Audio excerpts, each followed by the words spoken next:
संपूर्ण राज्यामध्ये स्थानिक स्वराज्य संस्थांच्या निवडणुकीचे वेध लागलेले आहेत आणि याच पार्श्वभूमीवर प्रत्येक जिल्ह्याची आपापल्या पद्धतीने तयारी सुरू झाली आहे। नेमकी जळगाव जिल्ह्याची या निवडणुकीसंदर्भातली तयारी कशी आहे यावर बोलण्यासाठी आपल्यासोबत जळगावचे जिल्हाधिकारी आयुष प्रसाद सर आहेत। सर काय सांगणार, कशा पद्धतीची आपली तयारीला सुरुवात झालेली आहे? राज्य निवडणूक आयोगाच्या सूचनानुसार 4 भागमध्ये आपली तयारीची प्रक्रिया सुरू करण्यात आली आहे। जिल्हा परिषद पंचायत समितीचे प्रारूप प्रभाग रचना जो आहे ते कालच्या दिवशी गेझेटमध्ये पब्लिश करण्यात आलं आणि त्याच्यानंतर आता 21 तारीखपर्यंत जो काही तक्रारी असेल या कुठलीही सूचना असेल त्याच्यासाठी 21 तारीखपर्यंत जिल्हाधिकारी कार्यालयामध्ये आपण याच्याबद्दल हे घेऊ शकतो, म्हणजे तक्रारी नोंदवू शकतो। त्याच्यासाठी आपल्याकडे 15 पैकी 7 तालुक्यामध्ये काही ठिकाणी म्हणजे गटगणची संख्या वाढत असल्यामुळे, काही ठिकाणी नगरपालिकाची हद्दवाढ झाला असल्यामुळे आणि काही ठिकाणी जो नवीन नगरपालिकाची स्थापन झाला असल्यामुळे याच्यामध्ये काय प्रमाणात बदल झालेली आहे 15 पैकी 7 तालुक्यामध्ये। तो याच्यामध्ये 15चे 15 तालुक्यामध्ये जो काही हरकती अर्ज आहे त्याच्यासाठी 21 तारीखपर्यंतची मुदत आहे। तो हा एक प्रक्रिया या ठिकाणी सुरू करण्यात आलेली आहे। दुसरी जो गोष्टी आहे मतदार यादी संदर्भात, मतदार यादी कंटिन्युअस रिव्हिजन प्रक्रियामध्ये असतो। त्याच्यासाठी वेळोवेळी आपले जो राजकीय पक्ष आहे 6 म्हणजे नॅशनल रेकग्नाइज पार्टीज आहे आणि 6 राज्य रेकग्नाइज पार्टी असे 12 राजकीय पक्षासोबत जिल्हा स्तरावर 5 बैठक घेण्यात आले। त्यासोबत तालुका स्तरावर आणि विधानसभा मतदारसंघ स्तरावर पण प्रांत अधिकाऱ्यांच्या माध्यमातून वेळोवेळी बैठक घेण्यात आलेली आहे। आणि या संदर्भामध्ये पण जो काही त्याचे विभिन्न फॉर्म्स आहे जे याच्यामध्ये काम आहे त्याच्यामध्ये BLAचे नेमणूकचा विषय असेल, मतदार यादीमध्ये अद्ययावतीकरणचा विषय असेल, ते सगळे गोष्टी आपण जुलैपर्यंत मोठ्या प्रमाणात पूर्ण केलेला आहे आणि त्या काम पण आता झालेलं आहे। तिसरा जो विषय आहे जो EVMची तपासणी आहे। जवळपास या जळगाव जिल्ह्यामध्ये BU-CU एक म्हणजे जवळपास 3500 BU 3500 CU आहे। त्याच्या EVMचा जो फर्स्ट लेवल चेकिंग असतो FLC ज्यांना आपण म्हणतो ते 22 जुलैच्या दिवशी 15 तालुक्यामध्ये होणार आहे।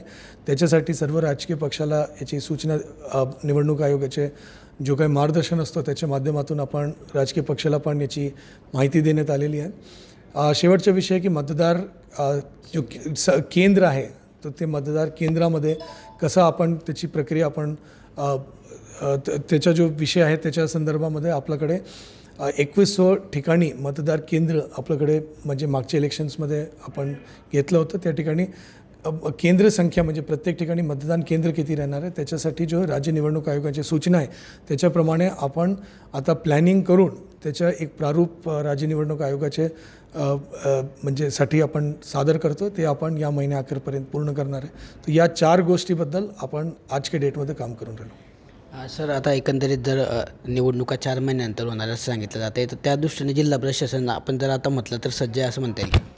नाही, आपण म्हणजे पूर्णतः सज्ज आहे। आपण मागच्या वर्षीच्या पण 2 निवडणुका प्रक्रिया जो पार पडली होती त्याच्यामध्ये जळगाव जिल्ह्यामध्ये कुठल्याही प्रकारची तक्रार या कुठल्या प्रकारची अडचण या ठिकाणी नाही आली होती। मतदार या म्हणजे जो 4 गोष्टी मी म्हटलं की निवडणुकीच्या पूर्वतयारीच्या संदर्भात ते आपण केलेलं आहे। सगळे जो आपले स्टाफ आहे ते सगळ्यांची प्रशिक्षण झालेली आहे।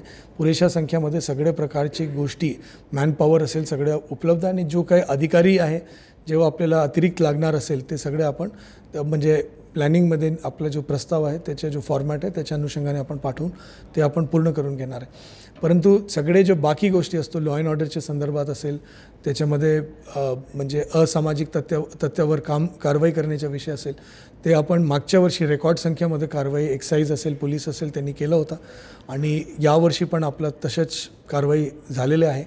आपले गन लायसन्सचा विषय असेल या सगळ्या गोष्टीबद्दल जळगाव जिल्हा प्रशासनाने मोठ्या प्रमाणात काम केलं आहे। चॅप्टर केसेसचा विषय असेल आणि अधिकाऱ्यांची प्रशिक्षण आधी झाली होती, परत राज्य निवडणूक आयोगाच्या सूचनानुसार त्याची पुढील हे करणार आहे।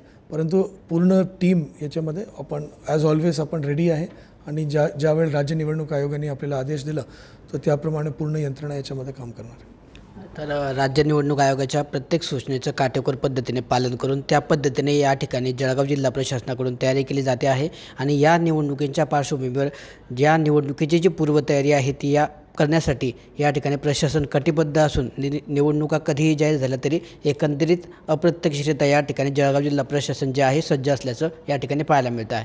किशोर पाटील, TVNN मराठी, जळगाव।